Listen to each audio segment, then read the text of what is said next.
Denise Simpson and Tess Pipgras have coffee every morning at this Starbucks.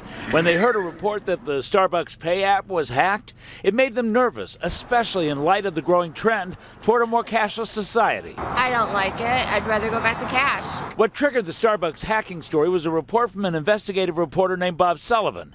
He put out a story that the Starbucks smartphone app was hacked and customers were having money stolen from their linked credit cards. Starbucks, based in Seattle, put out a statement saying Starbucks has not been hacked.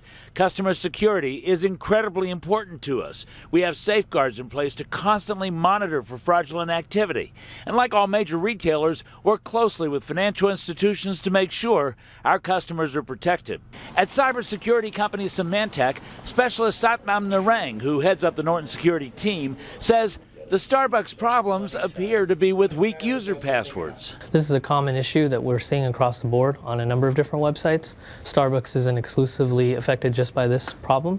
To Narang, there's nothing wrong with the app, but it's a continuing problem with customers reusing passwords and bad guys getting them and stealing from a company's good customers' bank and PayPal accounts. Some customers have actually come out and said, yes, I have reused passwords elsewhere. So it tends to lend credence to this idea that it is related to reused passwords and weak passwords. To Tess Pipgras, though, there is a much simpler way to deal with buying things and finding complicated passwords. I'd rather go back to cash, because if we went back to cash, we wouldn't have all these worries and concerns.